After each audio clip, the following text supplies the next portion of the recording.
good Brazilian players, but some have also been disasters. Today, I and my guest panelist Rory are going to rank every single Brazilian that has joined this club, and trust me, it's very different to divide this fan base.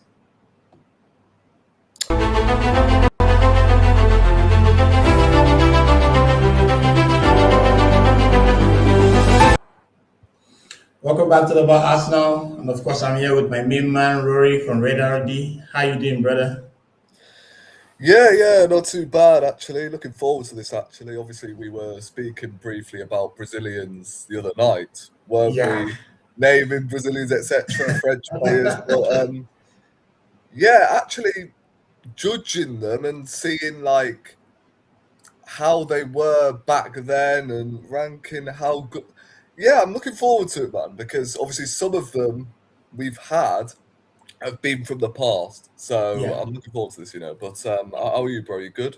I'm good. I'm good. I'm kind of really happy about it because, to be, honestly, you're the inspiration behind today's video. When I got featured in your channel in that quiz that we all did, and I just thought about the fact that we've had that much amount of Brazilians, and I tried to wear my Brazilian jersey as we were just, getting to the swing of things. So without further ado, we're going to start with the highest being the S tier, and we'll go all the way to the D tier. And the S tier basically features those players that are regarded as elite, players who have a great legacy with the club. And you can't look no further than Gilberto Silva. So in my own opinion, this was someone that epitomized every good thing that we did as a club. He won one EPL trophy, he won two FA Cups, won two Community Shields, 244 appearances for us with 24 goals, a very, very vital part of the Invincibles.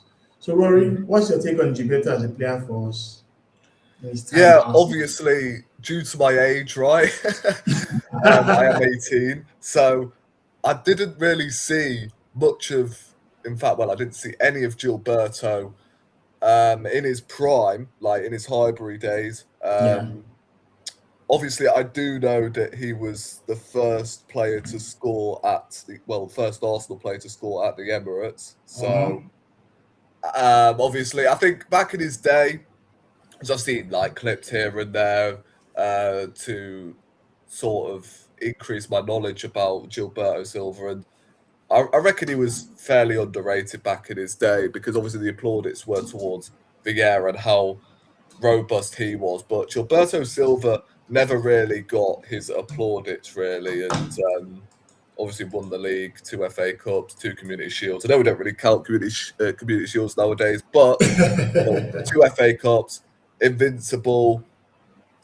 I think he's probably one of, if not the best Brazilian that has played for the club so far, obviously. Yeah.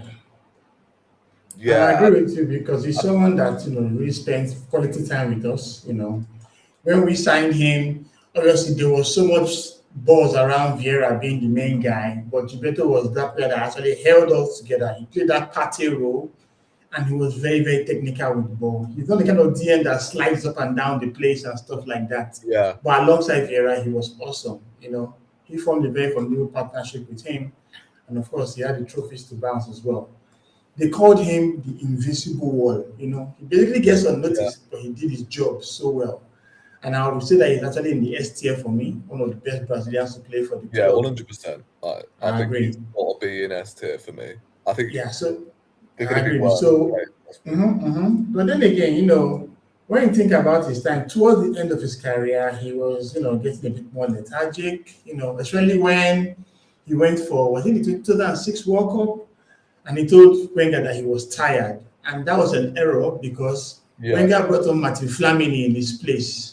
And when Flamini came into that team, that was pretty much the end for Gilberto. We sold him to Panathinaikos in Greece, where he played a couple of games before he now. That's normal because obviously, like when Sol Campbell, like he played at the Emirates as well, he was, at the stage of, well, his legs are pretty much slowly starting to fade, if you know what I mean. So it's a similar situation to like Sol Campbell, Colo Sori, etc., Laban, all these players who figured at the Emirates era, but at the same time they were towards the end of their careers at Arsenal, obviously. But yeah, like back in his prime, yeah, Gilberto, unbelievable. And as I said, like he doesn't get the plaudits that he actually deserves, really, because he was part of one of the best teams that the Premier League has ever seen, pretty much. I would say one of, it's not the best, but one of the best teams that the Premier League has ever seen. One of the greatest achievements, if not the best, the Premier League has seen as well, which will never be topped. Yeah. So, And that brings me to another question. Where would you rank the Invincibles as in the top tier of God, Premier so League teams? I won't say they are the best. I can't argue that they are the best. I think there yeah, have been so better teams than them. so But you've got where the do you Man rank United, them? you've got the Man United treble team, you've got Mm-hmm. Man City Centurions, you've got the Yeah, Chelsea team that that's a big one. conceded 15 goals and won the league. That consider just 15 goals, yeah? Yeah. Mm-hmm, mm-hmm. Um, Yeah, I Apart agree. from that, like I don't think there's any other teams that can necessarily not replicate it, but that can somewhat chat to the Invincibles, really. I know we drew 12 games and all, but we didn't play to draw all 12 of them. Yeah. So Mm-hmm.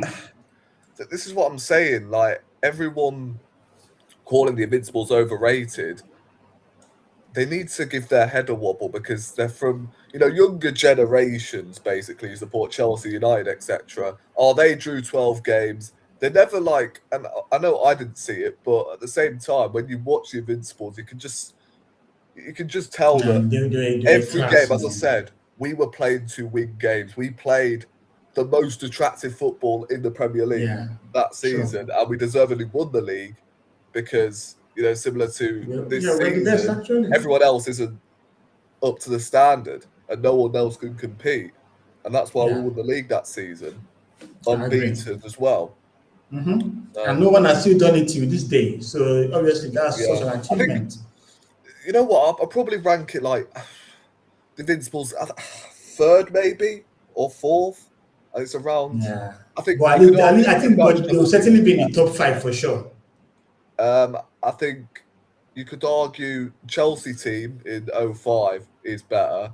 Mm-hmm. But apart Yeah. from that, I don't think the City Centurions are better. I don't think none of Liverpool teams are better than Invincibles for me. Nah, nah, Yeah, really. I can't really think of many others, to be honest. True. We have a couple of folks in the chat. Big ups to Jay. Always good to have you, bro. So there's one other player that I have on the S tier, and it's our boy Gabriel. This this guy has grown to become one of the best defenders in the entire damn world. Like, I remember when he joined us from Lille, Yeah, the way he was error prone, the way there were concerns around him. But as he just kept on playing and playing and playing, so far he has made 248 appearances for us with 24 goals.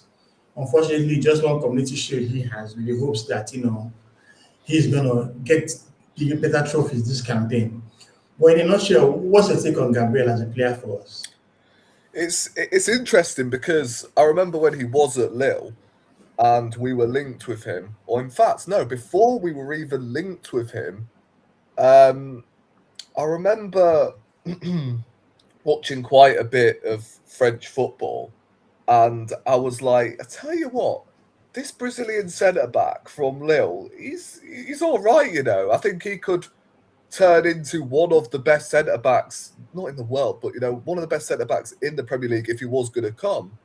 And I was begging Arsenal to actually, sign him at the time because from what I saw, he wasn't very error prone. He didn't really give many fouls away.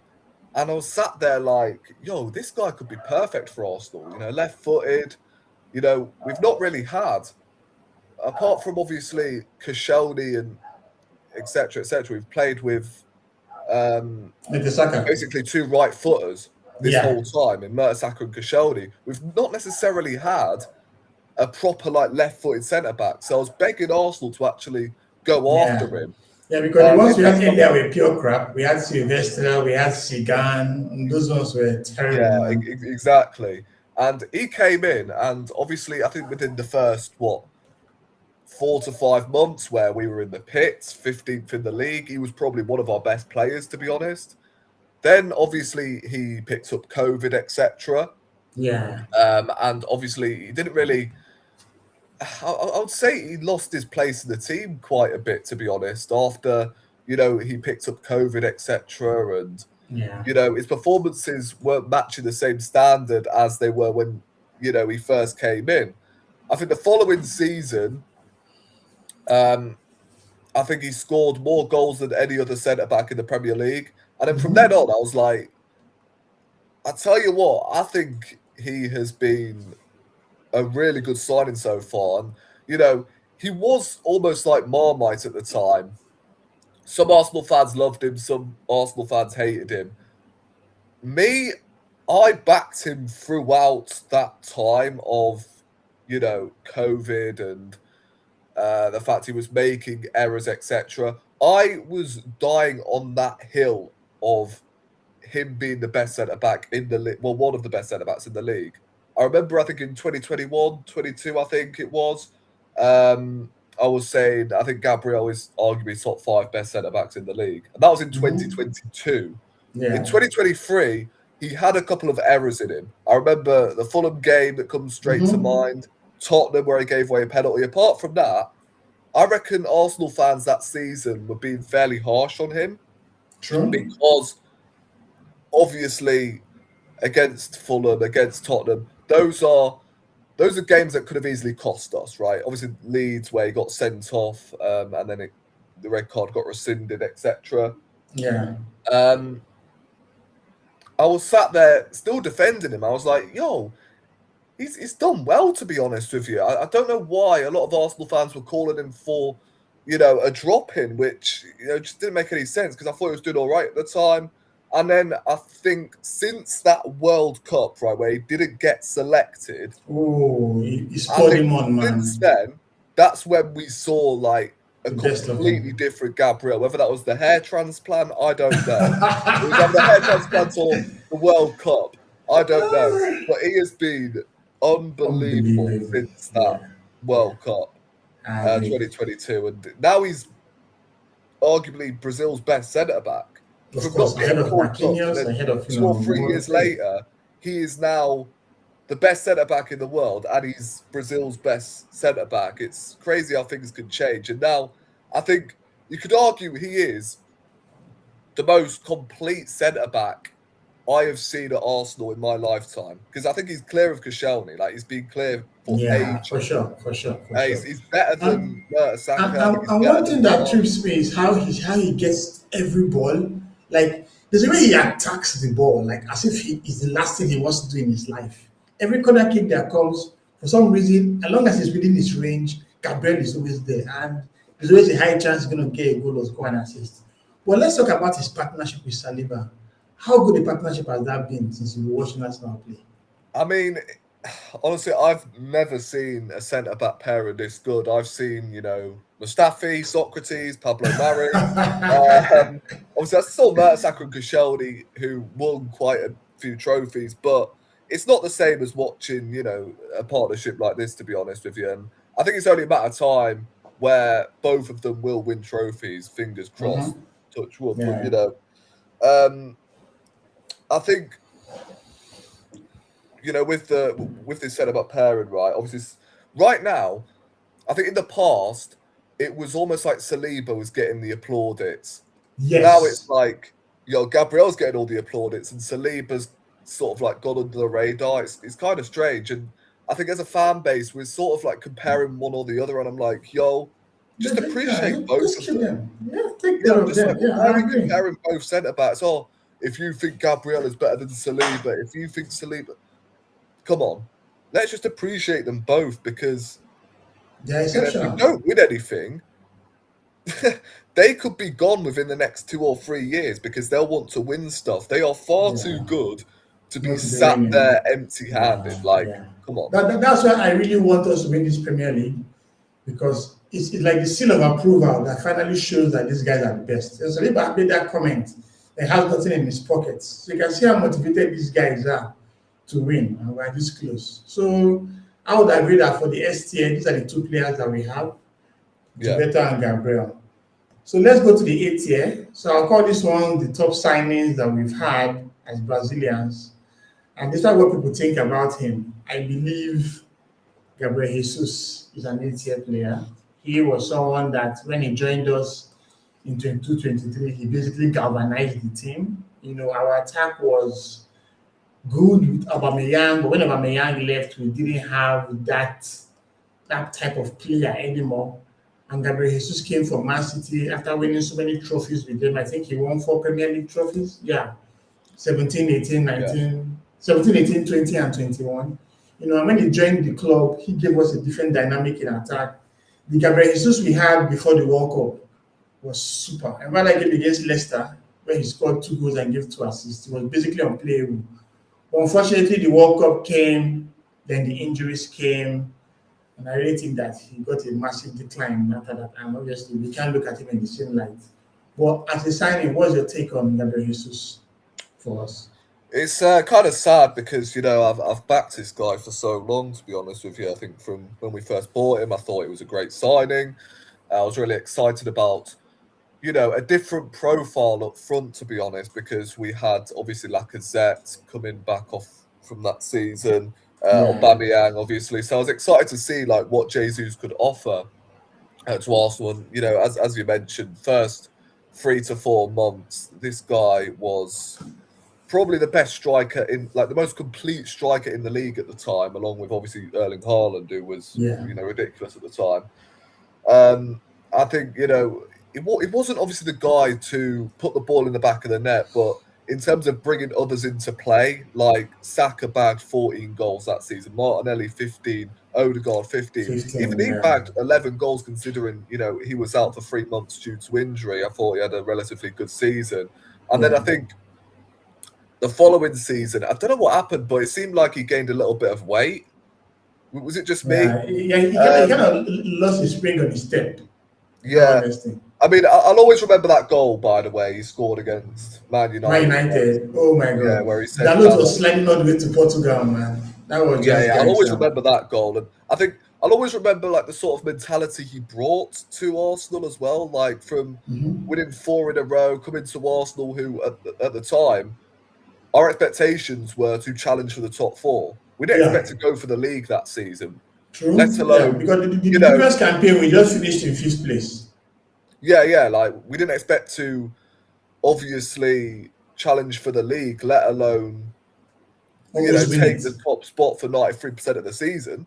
So I think it comes down to him and obviously Zinchenko as well. But obviously, the segment's about Jesus. So I think if he would have scored more goals, I mean, 31 in over 100 appearances isn't really too great. If you ask me, for a striker, if we're being honest, yeah. But I think in terms of what he brings, as a false 9 is what I'm trying to say. I think you got to give him credit to what he brought to Arsenal, and like the season Saka, Martinelli, Odegaard had, etc. Because I think that those seasons were down to Jesus and the fact he was a threat. He was one of the most fouled players in the Premier League at the time. He was an absolute handful for a lot of defenders when he was fit, but obviously like injuries hampered him slightly, and it's a shame because it's every time players come to Arsenal they get injured. Like even Welbeck at United was not an injury-prone player. But for some reason, when he joined us, he then became something. So it's our methods. This is something that others quoting it for quite a while. And it's just crazy to see that the injuries have not still stopped. The only difference this year is that I've had better depth. But injuries have always been a plague for us. Don't get me wrong. Jesus, since his ACL injury, I mean, that's another thing, right? Last season, he was on some good form, and then he picks up the ACL injury. And I'm like, really? It's every time with players, they come into form and then they pick up a nasty injury and then they're out for like 3 or 4 months and now they have to rediscover their form once again. And that is the frustrating thing with Jesus. He would hit form, pick up an injury, he'll be dropped for like 3 or 4 games, and then he'll have to, again rediscover his form and do it all again. it's really frustrating because I think we honestly had our number 9 in place for the first 3 or 4 months, but it's just, that World Cup, if it didn't happen, I think, would he be our first choice striker to this day? I think he would probably. Probably, yeah, probably. So I'm thinking about that Everton game. We were trying to get a win. We had an experienced Gabriel Jesus on the bench, and we had a youngster in Max Dowman. Well, After chose the youngster ahead of him, and of course, when Dowman went ahead to have a stormer, was that an indictment on Jesus that you actually favored the youngster ahead of him when we're looking for a win? Yeah, I think, that's a sign of, Jesus' time being, short limited, it's fair to say, because obviously Max Dowman when you're 16 and Jesus is like, what, 27 now, 28? No, I think he's 29 actually. Yeah, he's 29 actually. Yeah. Yeah, 29, so he's approaching 30, and you're not getting trusted ahead of, 16-year-old. All due respect to Max Dowman, obviously, because he's a baller, but, Yeah, still. Gabriel Jesus is an experienced guy, he tends to come on every time we need a goal. But it's like, well, Arteta knew that, well, he came out at one stage and, goals aren't my strong point, so...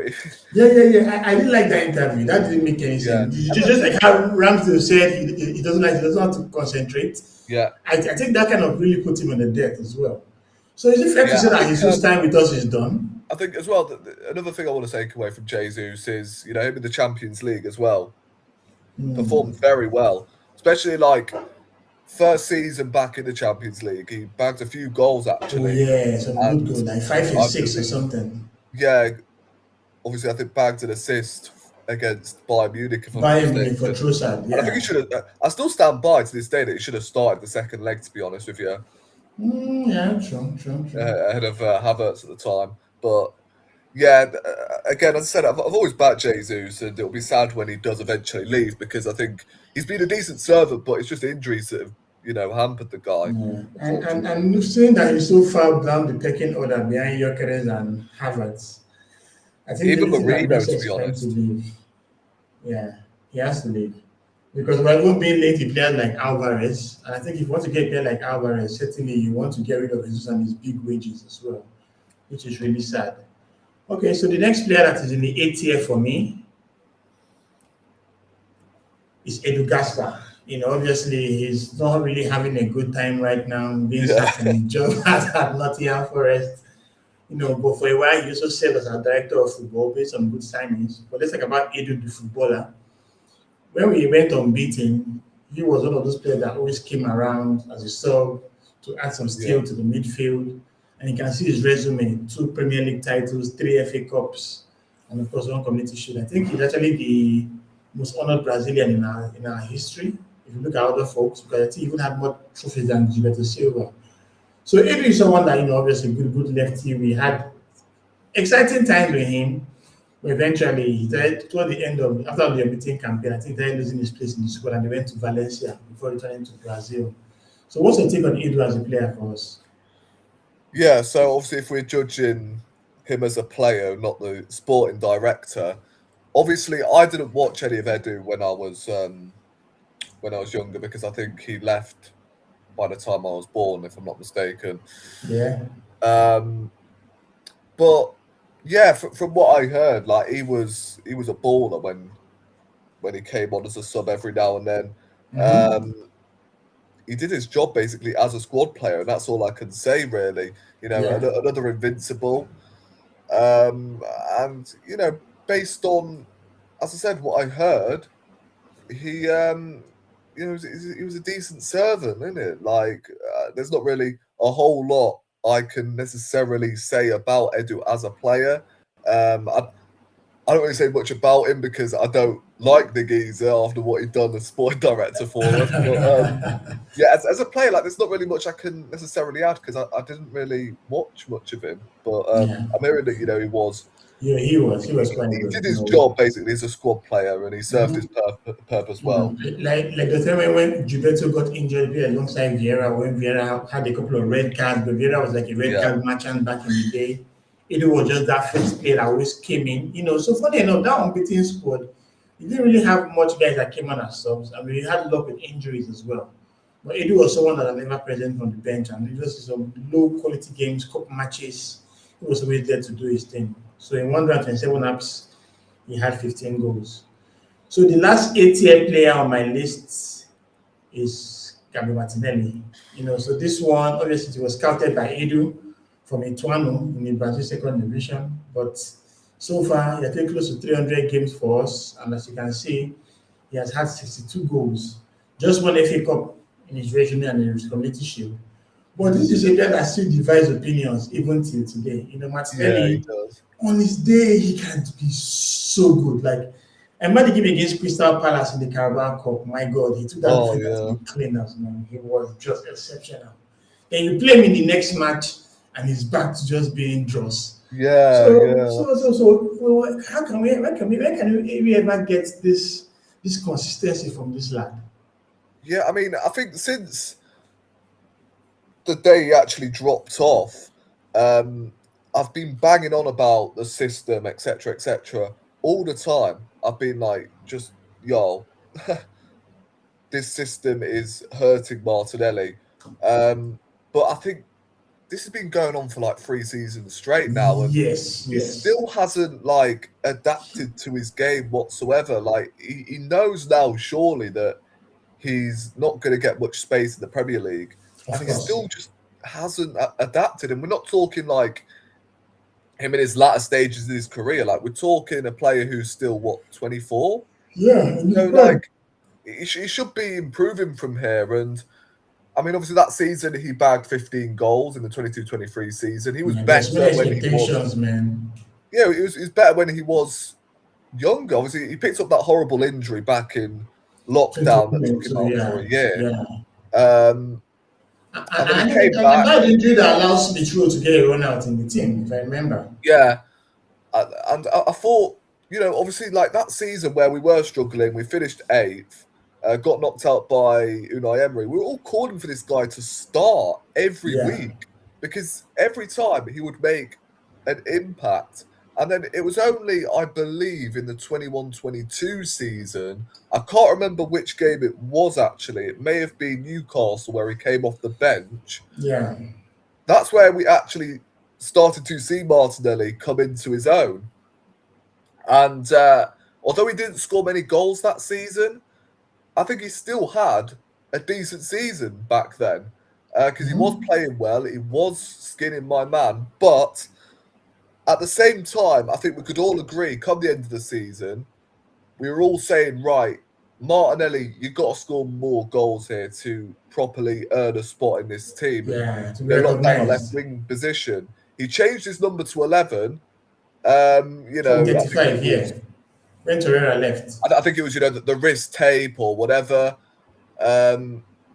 He was unstoppable at one stage against Liverpool, scored against Crystal Palace on the opening day. Yeah, I thought, we have our left winger sorted for the next 10 years. And then he extended his contract. And got a huge pay He got bump. injured. I think he got injured by, Caicedo. Yeah. That horrible challenge, I remember. That was pathetic, man.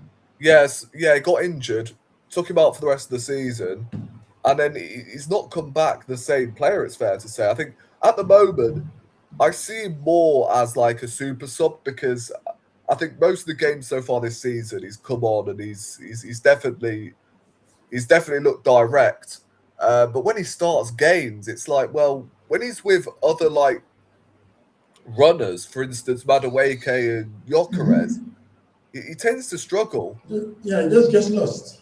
Yeah, so I think he benefits. I think he benefits more with a false 9 rather than an out-and-out striker. Yeah, because then again, I think his best form came when he played alongside Gabriel Jesus, and Gyökeres obviously is no Jesus.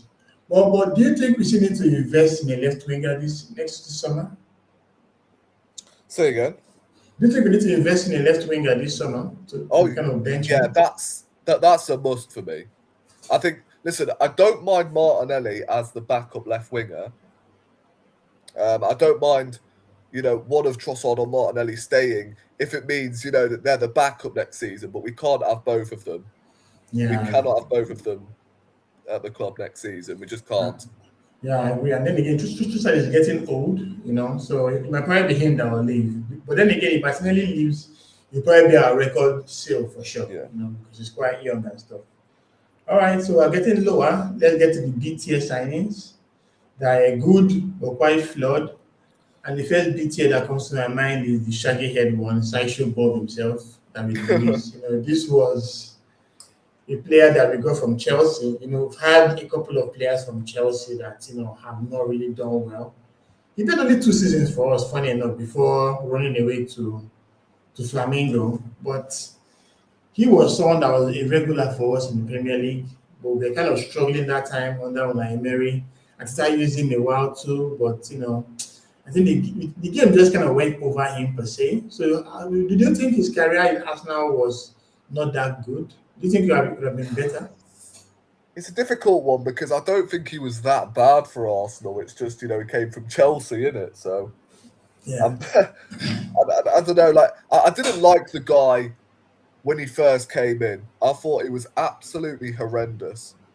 Like his first, I would say, 4 to 5 months at Arsenal, I thought, he was absolutely atrocious. For 8 million, I thought we still got robbed, to be honest with you. I think he gave away a penalty. In fact, no, he gave away 2 penalties. He remember that Liverpool game. He just had this rashness about him, and he was supposed to be the most experienced head in the defense. That was when we were still playing with the back 3 as well, But then again, if you have Socrates and Mustafi next to you, bro, I don't think. Yeah. To be fair, but like every time that Liverpool game keeps like springing to my mind with David Luiz, where he got skinned by Salah at one stage. Yeah. He gave away a penalty. And then, as I said, gave away a penalty against Watford. Yeah. Yeah. So the one that we're trying to pass from the back and we're struggling badly, right? That was the game now.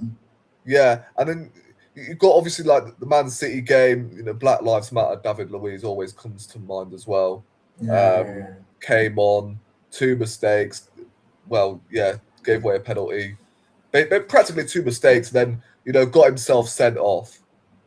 Probably that performance has basically like gone down in history as one of the worst ever. I agree. Yeah, for the worst reason. Also, that moment with Jimenez where he broke his skull with that header, that was some. Yeah. I felt sorry for him in that aspect, but obviously I didn't feel sorry for him against Man City, where made 2 mistakes, gave away a penalty, got sent off.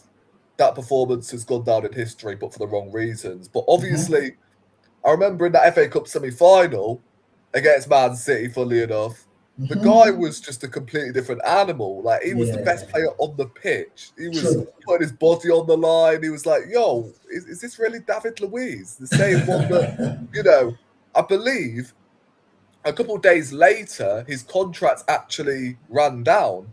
They gave him an extension. Yeah, gave him a new contract. And he basically, I don't know what happened that day, to be honest. I was definitely not expecting him to put in that sort of performance after, the performance he put in, funny enough, against Man City, it was a couple of weeks ago that time. Yeah, it kind of meant it. I thought, his last season wasn't actually too bad. I don't think, he was one of the reasons why we were struggling necessarily. But for some reason, I think maybe Arteta lost faith in him, per se. Yeah. But then again, we had bought Ben White for 50 million quid, and we had moved to a back 4. So it was difficult for him to start getting gains, and that's why he decided to leave and go to Brazil, because he was feeling that at his age, he didn't want to stay on the bench, that kind of stuff. He was always coming on as a sub and stuff like that. I was trying to think, was there really any clangers he had?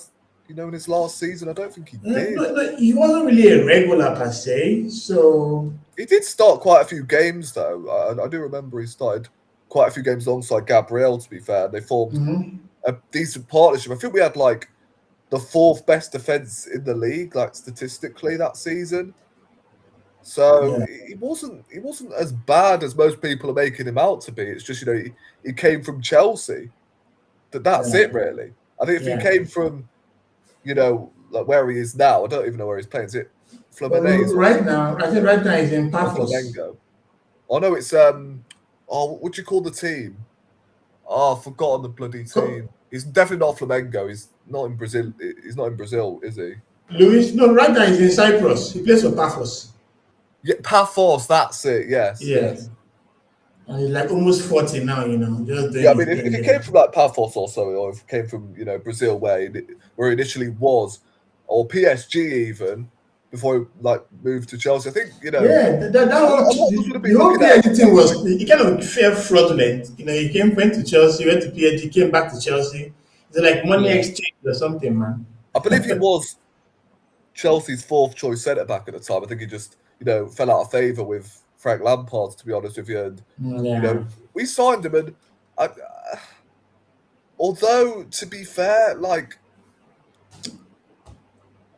I despised him within like the first couple of months of his Arsenal career. I was actually quite sound with the signing because I thought Socrates had a decent season,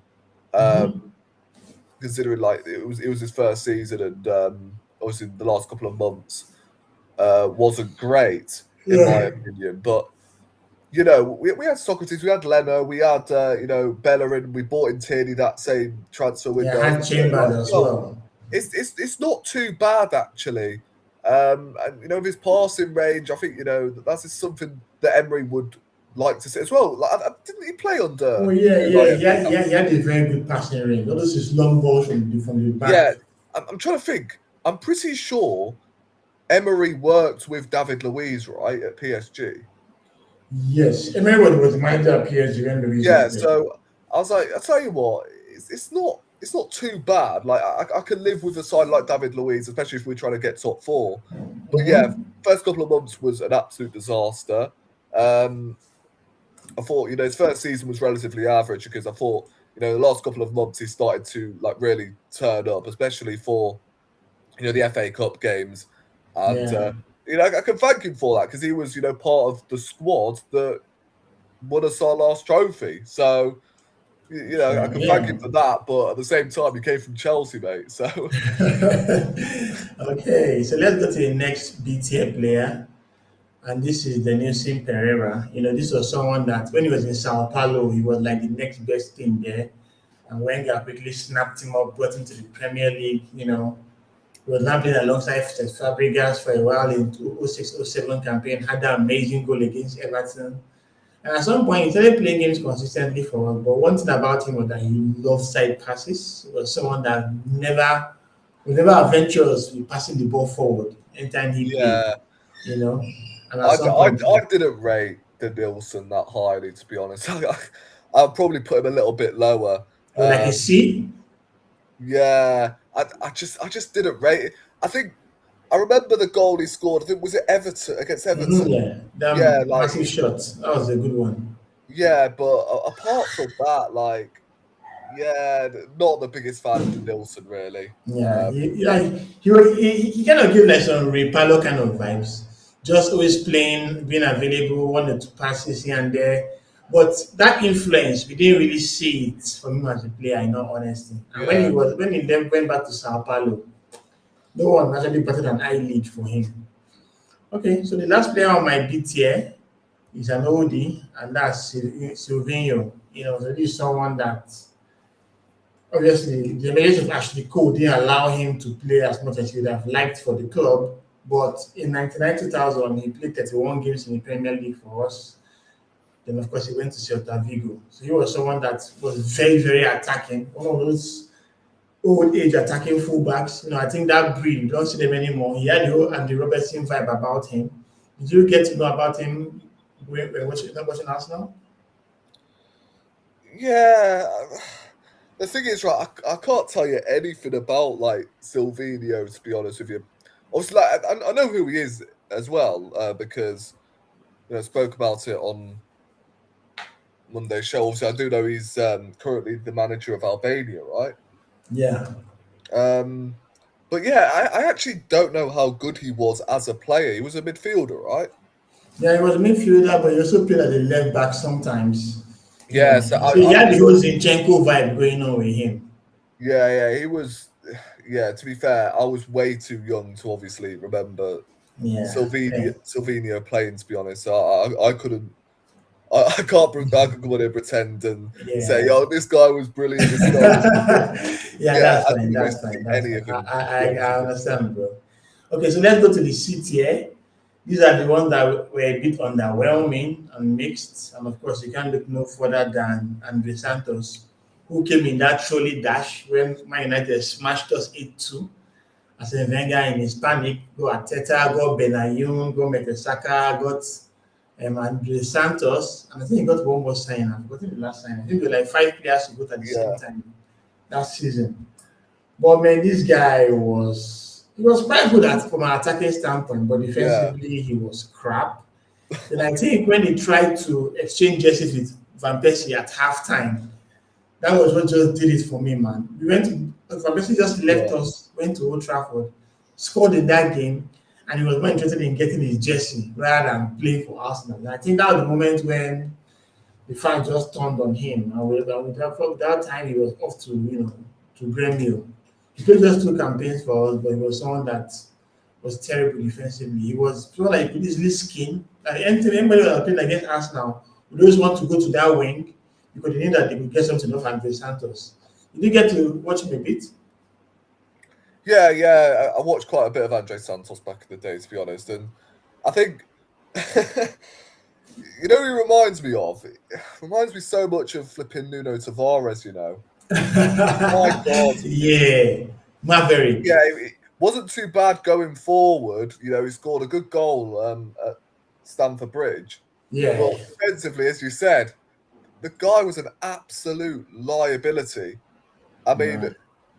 in that same game, I believe, against Chelsea at Stamford Bridge, the guy scores a goal and then literally straight from the other end, he gives the ball away to Mata, and I'm like, yo, what are Yeah, you playing that at, bro? was You that was just terrible. scored, and you should give bloody Mata the ball back. And I'm just like, yo, yeah, he's another one that, again, I don't really rate. I mean, how many left backs have we had that, just in general, how many left backs have we had that are pretty decent going forward, but they can't defend for their life? Yeah, funny enough. We have And so that's many why I'm really left happy with backs. the new trend of the likes of Calafiori and Hincapié that are actually real defenders Yeah, because that and even position Calafiori in is. his first season, like, he was good going forward, but defensively, he was a bit, Yeah, uh, Savinho really skinned him in that game against Man City, man. yeah, Yeah. it was a bit suspect. I'm not gonna lie. Yeah, Um, and I think that's why Hincapié will probably play ahead of him because with the likes of Hincapié and Timber, they are not that good going forward, but then they give you a good defense. When you now compare that to Ben White and Calafiori or Miles Lewis Kelly, you can see the clear difference in it as well. You yeah, know?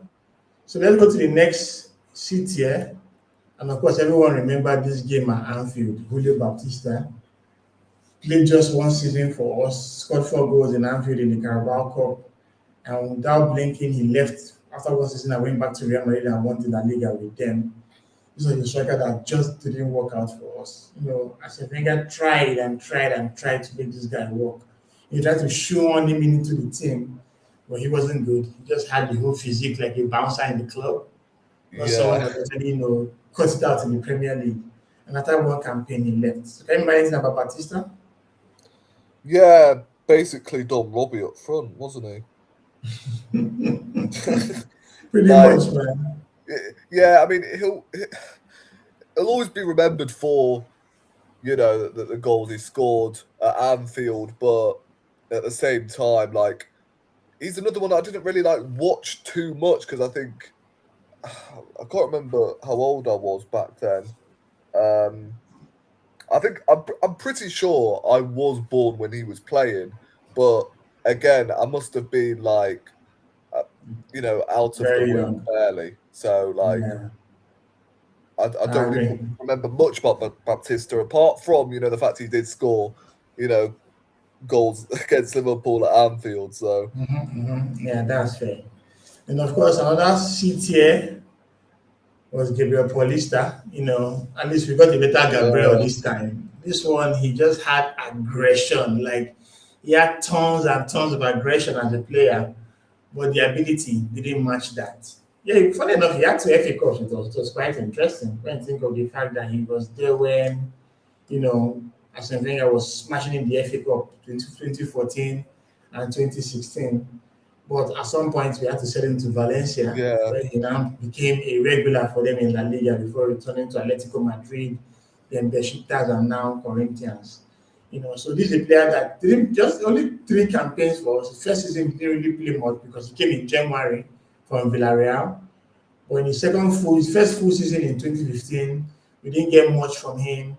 He was just a decent squad player, had a couple of goals here and there. I think yeah, just one goal actually. But it was someone that was really underwhelming as a player for us. Any thoughts on him? yeah. I mean, I think I've seen quite a bit when he was obviously, at Valencia when he left Arsenal, and yeah, he was. I'm pretty sure, yeah, it was Valencia, right, where we played against him. Yeah. He was absolutely abysmal. Mhm. For Arsenal, like I felt like he really did struggle on the ball. Mhm.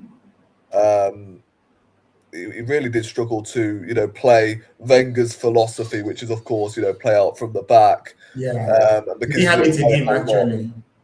Yeah. Um, I think I remember he played against Southampton in the EFL Cup, and I think he played alongside, was it Holding or I can't remember, but did you see how like widely apart both Gabriel and Buddy Holding was during that game? I'm like, yo, Yeah. what is going on here? So like I think it's evident that he really did struggle with the language. I think that was Mhm. probably, a huge factor of, Gabriel.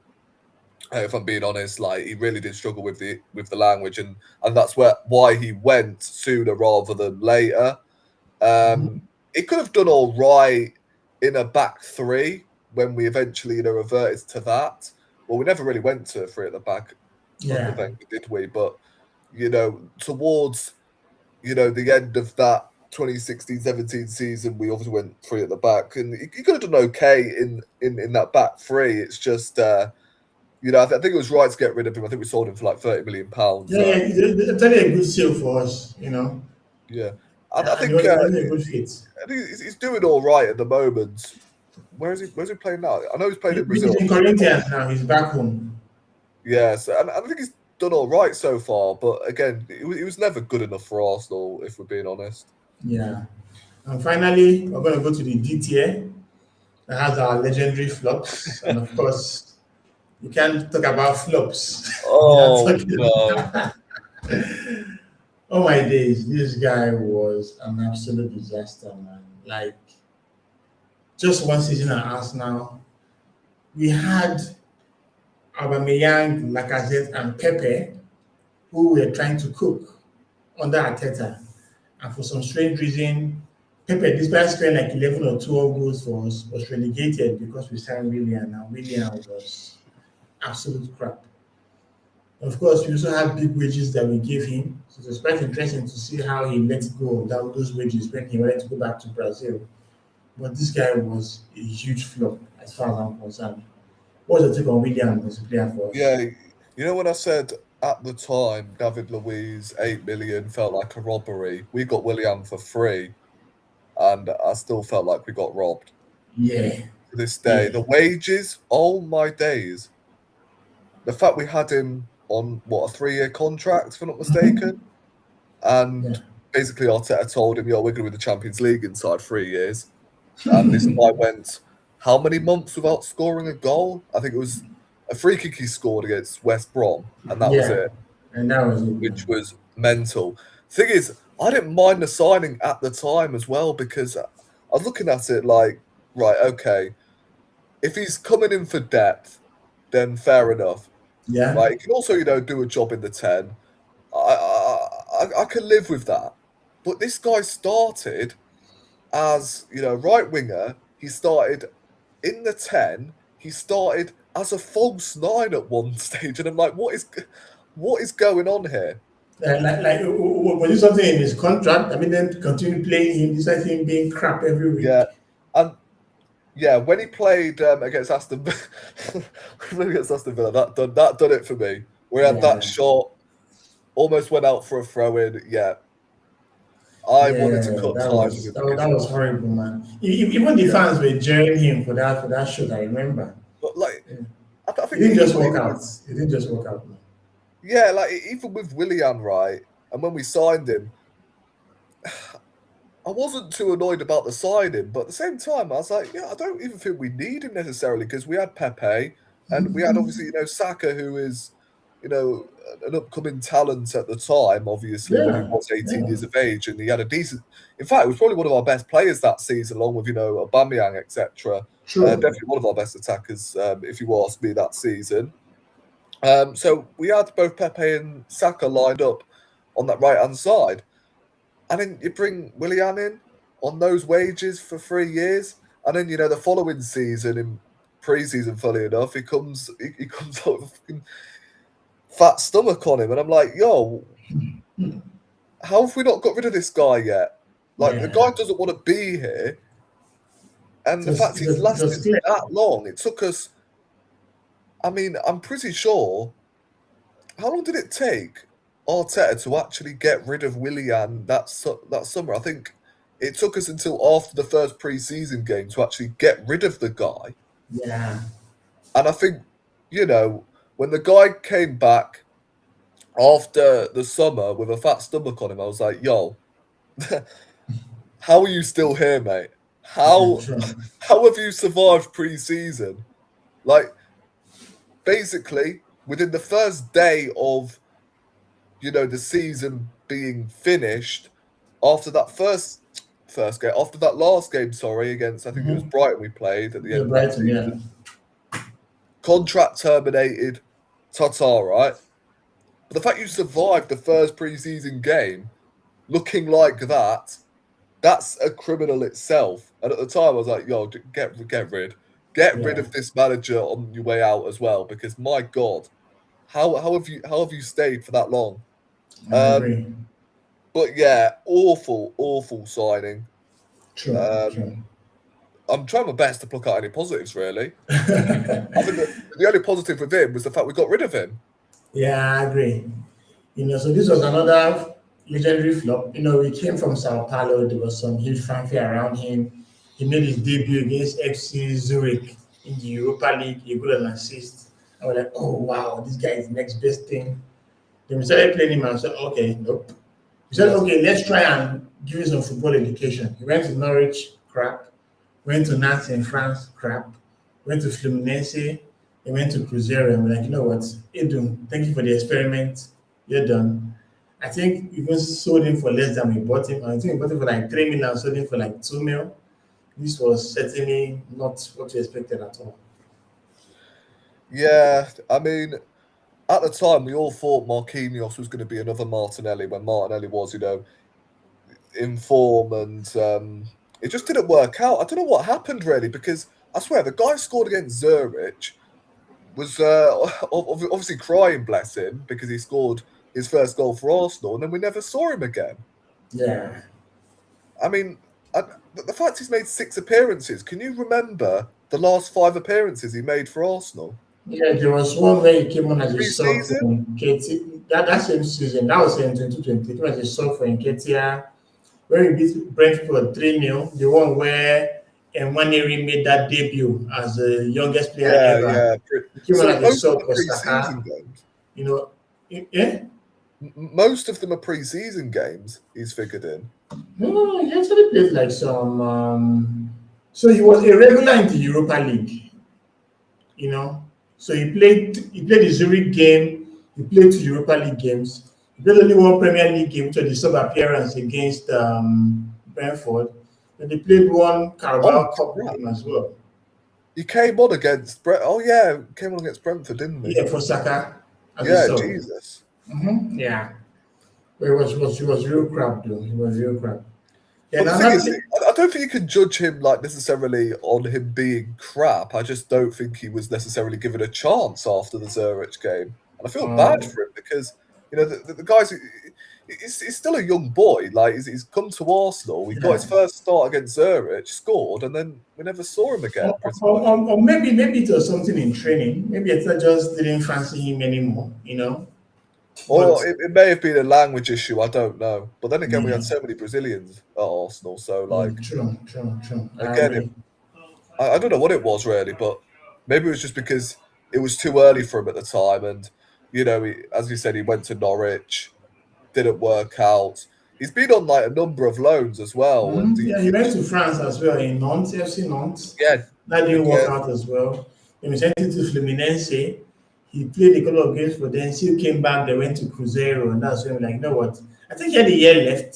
So when they offered us 2 million, we're like, we're just taking him. I remember when we first signed him, and all the quote tweets were just going like mental suddenly, and everyone thought, yo, we signed Marquinhos, the centre back. No, it's just Marquinhos. I remember that day as well. We clearly signed the wrong Marquinhos, man. Yeah, we signed, the Brazilian. In fact, no, the Marquinhos at PSG is Brazilian, but it's Brazilian as well. He's that plays in the Brazilian league, not the Marquinhos that we would have. To be fair, we could still, now that we've grown as a football club and the fact we're top of the league, we could probably attract Marquinhos at the moment. But I think I like the current model where you have monsters like Gabriel and Saliba that play almost every week with the likes of Mosquera coming on, in top games. I just remember like the number of tweets when we first signed him, like this Marquinhos. Yeah. On my days, these lot have actually got Marquinhos from PSG. Oh no, it's just it's Marquinhos. Yeah. Another one that was quite interesting was the lad Wellington Silva. He was someone that when he came from Fluminense, Jesus Christ, there was so much hype around him. Then I think he jumped in a couple of preseason games and when I was like, nope. In 6 years, he was loaned to Levante, he was loaned to Ayocano, he was loaned to Murcia, he was loaned to Almeria, he was loaned to Bolton Wanderers, and we just let him go out to Fluminense. This guy didn't play one single appearance for us. Although right now, he's currently playing in China. He plays for Chengdu Rongcheng, and he's actually 33. But this is what's a real journeyman because he actually gone to play in Japan. He even went to play in Dubai. So he has actually visited so many countries actually in his time right now. Went to Saudi at some point as well. But he's currently playing in the Chinese league. Did you ever get a glimpse of this guy? How are we supposed to judge him? He didn't make a single appearance, so I don't even know how good he was. Or we don't even know how good he was, to be fair, for Arsenal, because he never played. Yeah. I remember at one stage, didn't he fail a medical somewhere? Was it? There's a thing that was when we wanted to sign in for us. I forgot it. Yeah, I remember. It may have been for, was it Bordeaux or someone? I can't remember. But I remember him like failing a medical at one stage. I'm like, are we ever going to get rid of this guy or what? He's not played for us. I don't even know. It must not have been, that much he was on at Arsenal. But, at the same time, you just want to, get rid of them flipping wages. You just want to dispose them. Yeah, these guys come in so much hype from Brazil. Because funny enough, in the Brazilian league, you see how great they are in quotes or how the potential is there for everyone to see. Then you make that punt and get the lad. And when you bring it to the Premier League, you see something different. Obviously, there's some that actually worked, like Ryan in Bournemouth. That's actually a prodigious talent. But someone like Marquinhos had the same kind of hype around him in the Brazilian league. Only to come to England and struggled. So finally, we're going to look at the one that came to the club and was tied in the Carabao Cup for some reason. Then the only Champions League game we tried to play him, he was outside because he wanted to use his hand outside the damn box. Like, we're so lucky that Ryan did not get injured in that game because this Neto was all shades of horrible, man. So bad that even when he came back to Bournemouth, they had no plans for him, and now he's playing for Botafogo in the Brazilian league. How crap of a player was he for us, bro? I mean, I don't want to like go too harsh on him because you know he's Josh's mate, innit? So we met him after the Newcastle game, so I don't want to be too hard because I know he'll be watching this, but oh my god, do you even remember him yourself? Like, I think he's only known for basically playing that one game against Girona last season. And it didn't make any sense. Meeting Josh, like those were the only two appearances I remember him making. The Girona game, and then meeting Josh after the like. Those are literally the only two appearances I can remember. Yeah, I think the main issue was the fact that he was cup-tied in the Carabao Cup. That was crazy to me. That was the final nail in the coffin for Edu. You bring it in. Him and Sterling, that was the end, man. That can't play in the cup competitions. Well, the League Cup, but so I can understand the fact that Ramsey wanted to leave. You know, he didn't want to be number 2 anymore. But we could have done better. I know Juan Garcia at Espanyol, it didn't make sense spending 20 million on the second choice goalie. But getting Neto, Edu could have done better. Yeah, like the thing is, right, we had Man United in the FA Cup as well. So we had to play Raya. Yeah. But so in the League Cup, because he was cup tied, we couldn't play him. So bringing him in, like even if we bring in like a Tommy Setford or we brought him in that same window, what was the point bringing in Neto? I don't get it. Like this guy tried saving a shot from outside of his own box with his hands, really? Yeah, with his hands, and I'm like, brother, do you realise that if you would have saved it, you would have got yourself sent off? and he was so desperate to try and save it, and I was wondering like whether he was all right. You know, it was strange, man. It was strange. Yeah, but again, like there's a reason that guy was second choice at Bournemouth towards the end of his career. I think he was first choice at Bournemouth for his first season. Second season, I don't know what happened, but he was second choice, and Bournemouth fans were telling us, "Yo, this guy can't catch a cold." Yeah. Why he only played one game for us because he was horrible. I think he's still at Bournemouth, No. He's in Brazil now. He went to Botafogo. Oh, right. So as soon as they bought Petrovic from Chelsea, they binned him. I always thought that Neto was a decent goalkeeper. Like at Valencia, he was decent. He was playing at Barcelona. Yeah, he went to Barcelona. He went to Juventus. He has been in some big clubs. He went to Fiorentina. He's been a good goalkeeper, but like he went to Bournemouth, was reserved to second choice, came to Arsenal, was cup tied, tried saving a shot from outside of his own box with his hands, and then didn't play another game since. What was the point in that?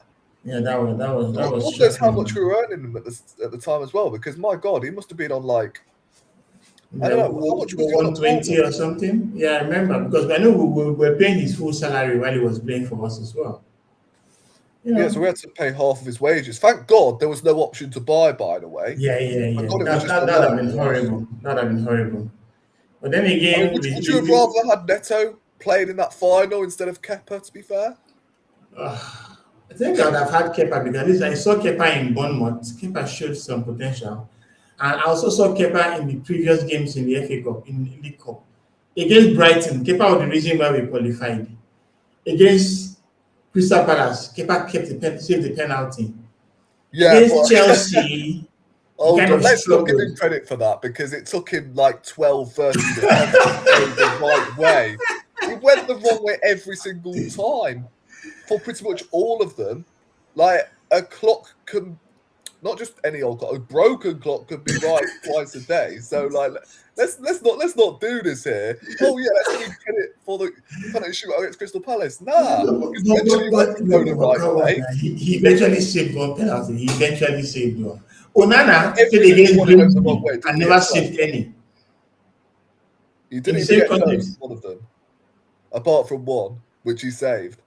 Yeah, Even going wrong there. but a certain Andrew Nana played 11 penalties against Grimsby Town and didn't catch one. Yeah, but All I'm better went. than Onana. Let's not do this.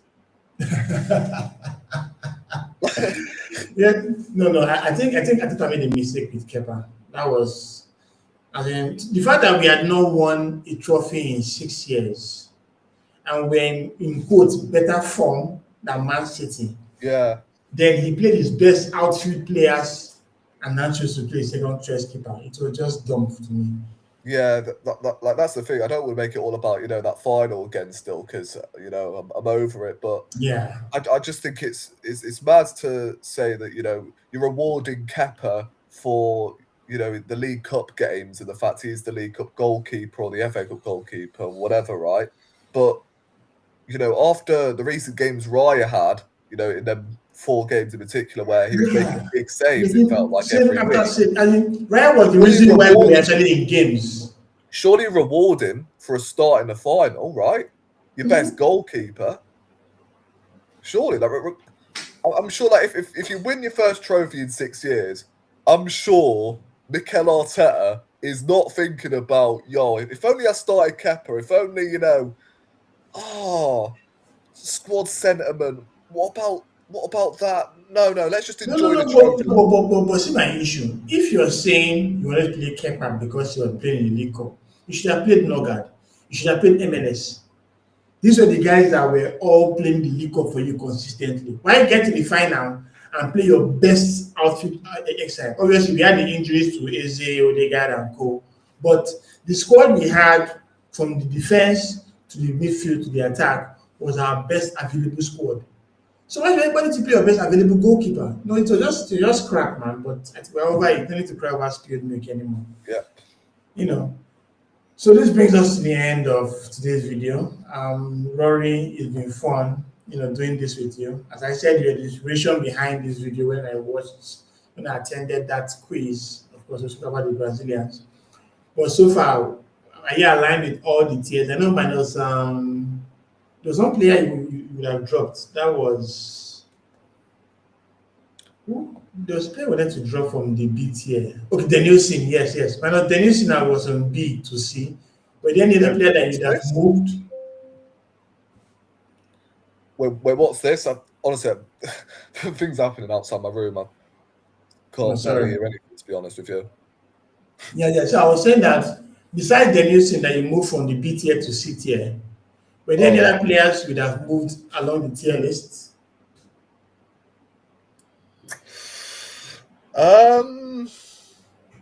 It's difficult, I